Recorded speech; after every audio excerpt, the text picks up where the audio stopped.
Hello, everyone, and welcome to another edition of the ETBU Coaches Show. Mark T. Robinson here with a surprise guest, the assistant coach of your women's basketball team, Henson. Coach, welcome to the show. It's been a while since you've done one of these, actually. Yeah, thank you. I'm glad to be here. Just any way I can help Coach Rainbolt and the team, just glad to do it. I didn't want to make him crutch down the steps and get down here today. So anyway, yeah, I'm glad to be here. Glad to do it again.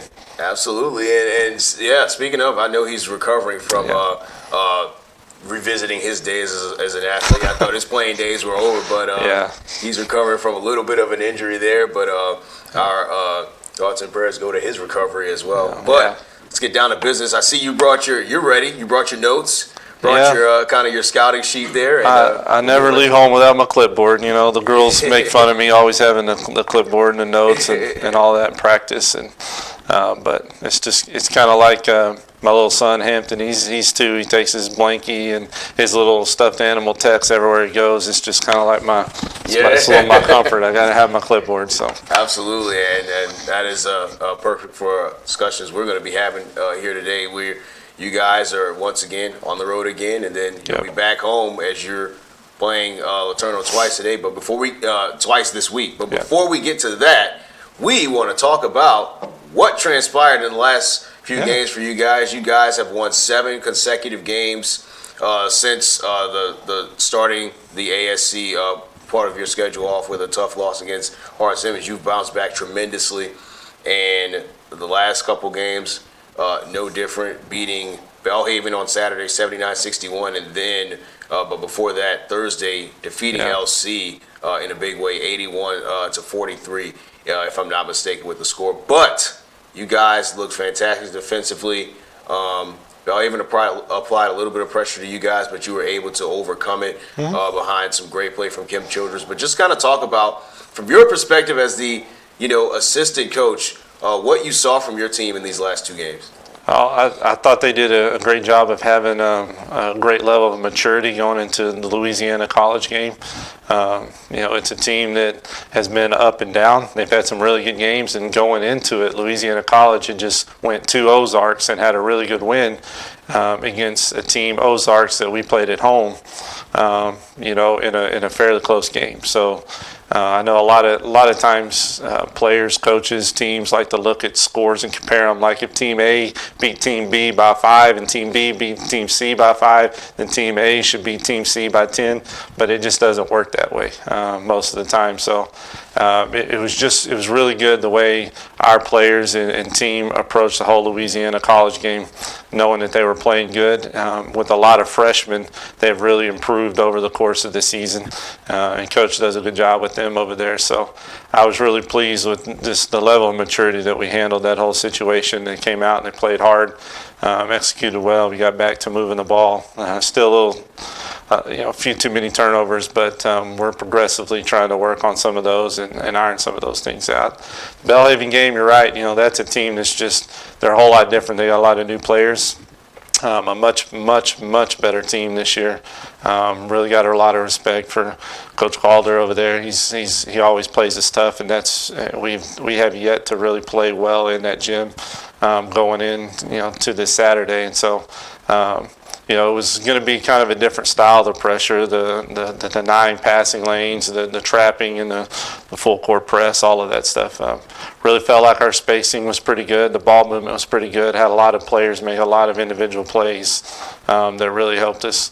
But collectively, everybody just shared the ball, got it where it needed to be. And then, as you said, Kim, it happened to be her night where she ended up on the receiving end of making a lot of those. But, Molly Daniels and just a lot of players had a lot of good plays throughout the game to get the ball to the right spots, beating their double teams and their traps and their pressure. So very, very pleased. That was just a competitive, fun environment. The guys' game was too. It's always tough to go on the road and get wins in conference play after everybody knows everything about you, because you got a lot of film throughout the whole season. So it's always really tough, and really proud of the way the girls came out and responded on the road. So. Absolutely. And one of the things that I'm always kind of interested in, because from time to time, in between those games, I'm always kind of watching on the bench to see how the coaches are responding to the players, how they're reacting to different parts of the game. So just kind of talk to me about what is the dynamic between you and Coach Rainbow, because obviously with different coaches on the bench helping out with the team, each coach has his own way of teaching, his own way of explaining things, his own kind of role on the team. So what's the dynamic between you, Coach Rainbow, and Coach Arbogast as well? Sure, yeah, and Coach Ostrander and Sydney, there's a lot of us all pull our weight in different ways. We have our own roles, just like the players do on our team. There's been some jokes about me being Coach Rainbolt's work wife. It's just having worked together day in and day out. I probably have spent more time over the last 3 years with Coach Rainbolt than my own wife, Whitney, at home. So we know each other, very well. We know each other's strengths and weaknesses, and I think we really balance each other out well. Very similar in my relationship with Whitney at home. My wife brings a lot of passion and energy that just lifts me up and invigorates me and gets me going a lot of times. And in my house, my role is to be more of the steady, poised, calm, collective, always thinking, hey, we got this, we're okay. And you kind of need both in relationships sometimes. And I think my relationship with Coach Rainbolt is very, very similar. And so he's always bringing passion and emotion and energy and infusing that into our players, into our team and program. And that's why we all follow and we look the way we do, is because that's the way our leader is. And then at times it's my job to constantly be thinking and poised and steady, and to be that rock for him here and there. And in the course of the game, a lot of times he just comes over, hey, what are you thinking? What do we need to run? What do we need to do here? And it's not my job to get real high and roller coaster with all the players and stuff. I've got to be cool, calm, and collected, because sometimes the emotions of the game or passion of the game can take you over the top and end up hurting you. Sometimes, but then a lot of times you need that in order just to make plays, in order just to have more energy and more toughness than the other team. So that's kind of, I don't know if that makes sense, but that's kind of the dynamic between us two. And it's funny the way God puts people together, not just in relationships and marriages, but also work relationships. And you kind of need both of that. So I'm thankful for him, thankful I've learned a lot from him from the time together, and thankful for our friendship for sure. Absolutely, and the way you describe it, that's exactly how I kind of see it, from, sitting in a few practices with you guys, watching you guys traveling on the road, in games, home games, and things of that nature. So it's definitely a dynamic that has worked, and it's definitely something that I have constantly seen kind of help push the guys forward, the girls forward, push the team forward. So sure. It's been great to see. And speaking of, you kind of alluded to it before, going into that part of the conversation there. You talked about, the play of Kim Childress and players like Molly Daniel and things of that nature. Yeah. I just want to kind of talk about, how Kim has kind of helped to really, put this team onto another level. She's really, I feel like over the last several games, really stepped up her play, whether it's scoring or rebounding, and specifically in the Belhaven game, just 1 point shy of 30 points to go along with 10 rebounds, I believe. I believe it was 10 or 11 rebounds there. Again, she got her, I believe, her fourth ASC Player of the Week this week. So just kind of talk about, how she's been able to anchor this team over this ASC push. Sure. Well, I think with Kim, in my opinion, it starts with her brain. I mean, I think she's one of the smartest basketball players in the conference, and she cares. She cares about her teammates. She cares about the game. She cares about her own performance, and so she spends a lot of time not just in practice, but with the coaches and in film and studying the scouting reports, understanding what she needs to do for her team in order to be successful. And there's a lot of games where we need her to distribute the ball. There's some games we need her to post. There's some games she needs to space and shoot. There's some days in games where we need her, to kind of lock down on a tough matchup because, there's not a lot of options, and she's been able to do that. So she's just very versatile, but she's very savvy and smart, and the older she's got more poise. But I'm just very, very thankful. We all are, the whole team, everybody in the locker room respects her brain, respects how smart she is, how savvy she is, but they also follow her because she cares and has a passion and wants wants this thing to succeed for the right reasons, not just so she can get the accolades, but so the team's successful and ultimately God is glorified. So very, very thankful she is our captain and our leader, and just looking forward to the rest of the season of her kind of taking us through whatever role she needs to play in that specific game. Thankfully, she can do that for us. Absolutely, and one of the other players also that I really want to talk about, we kind of talked about before, is the play of Molly Daniels, a freshman for you guys. You know, the first month and a half or so of the season, she was kind of trying to find her way, her role on the team, so to speak, and things of that nature. But over the last several games, you know, inserted into the starting lineup against Sol Ross, played a big role on the road here against LC and against Belhaven, had a great game. Just kind of talk to me about what's the difference now between where she started a month into the season to this point, as we're kind of almost on the home stretch of conference play now? Sure. I'm a big fan of Molly's.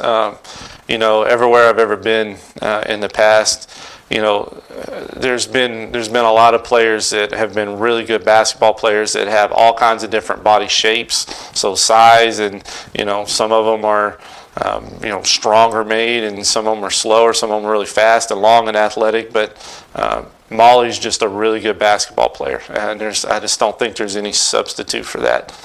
She has great vision and great poise, but early in the year, back to your question, early in the year, you know, me and her had some conversations about, you know, when she was a freshman in high school, she didn't come out and immediately assert herself either. I think Molly's one, she kind of sits back. She always works hard, always does her job, but she sits back, kind of observes the situation and what the team needs, and, you know, how can she best make an impact without offending anybody or pushing her way too much. And then she said about the second semester of her high school as a freshman, she started asserting herself a little more into the game and more vocally. And then obviously she took off at Martins Mill, won a bunch of state championships, and I think Martins Mill is still like a 104-game win streak or something right now. So the kid just knows how to win. She's been incredibly well coached at high school. And I think she's just one that just takes a little time and kind of perceives everything, and then but she's really brilliant when it comes to the game. She's something that we've really needed in the second semester in terms of being able to get the ball to the paint and distribute. The vision that she has and the timing she has of getting the ball where it needs to be and when is just something people, you know, don't. They either have it or they don't, and Molly just has that. And her passing has just incredibly improved. Her left hand might have been the biggest improvement from semester one to semester two. Not just dribbling, but she has made some amazing transition across the court passes or up the court passes that are a long ways, that are hard to do just with an outside left hand flip pass that, you know, she wasn't doing early in the year. And to her credit, she's kind of taken coaching, received coaching. She's went back and worked on that, and now she's just really tough to double or pressure in the full court or a half court, because as soon as she gets two on the ball or as soon as she gets by you, you're in a bind. Molly's also surprisingly finished exceptionally well. I think she's shooting above 50% on the season. And even her three-point shot has improved, where she's in the 30s on the season as well. So the kid just has great work ethic, and she knows how to win, and all of those things are translating into helping us as a team now too. So really excited for her, really excited about the future of our team with her for a long time to come.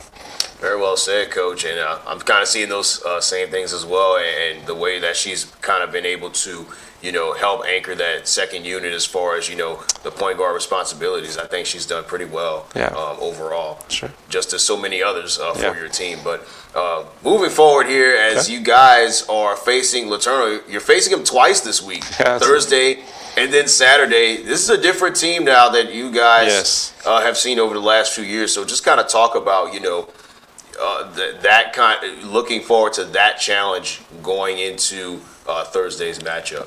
It's going to be a tremendous challenge for a number of reasons. One, you know, talk to Mark and Cassie. It's a husband-wife combination now this year, so that is a little bit different as well. Just having a new assistant coach, and he's brought a lot of energy and passion and a new way of doing things to the program as well. But I think they only have 2 or 3 returners.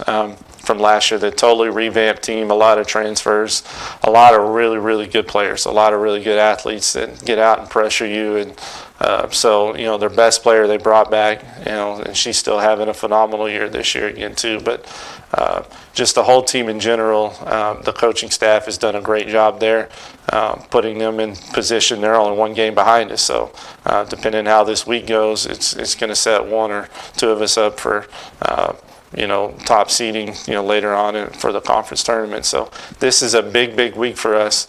A lot of people could consider it a trap game because after this, we got Dallas and Mary Hardin Baylor coming up in the future with Ozarks and Concordia as well. But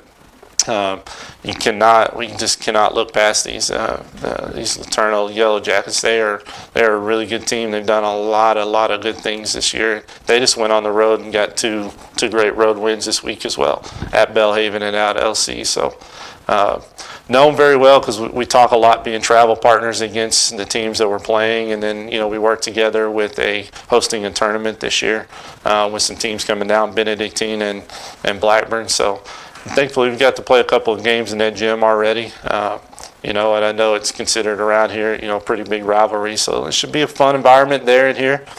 The situation of playing Thursday and Saturday, is pretty different. It's pretty unique. It's almost like the NBA 7-game series or something like that. Where you don't see that very often, but it's just the way the schedule fell with all four coaches really, the men's head and the men's coach for Laterno and our men's coach, and then the two women's coaches. It just kind of worked out best for us to play them the same week instead of alternate weeks, but. Very, very much looking forward to a really, really tough challenge of a lot of good players and a really good coaching staff and in a really good environment, rivalry situation that's going to have big, big implications for postseason.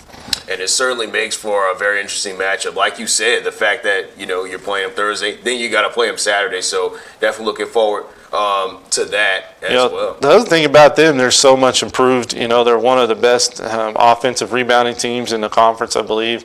They're one of the top teams in the nation. They're only averaging 13.9 turnovers a game.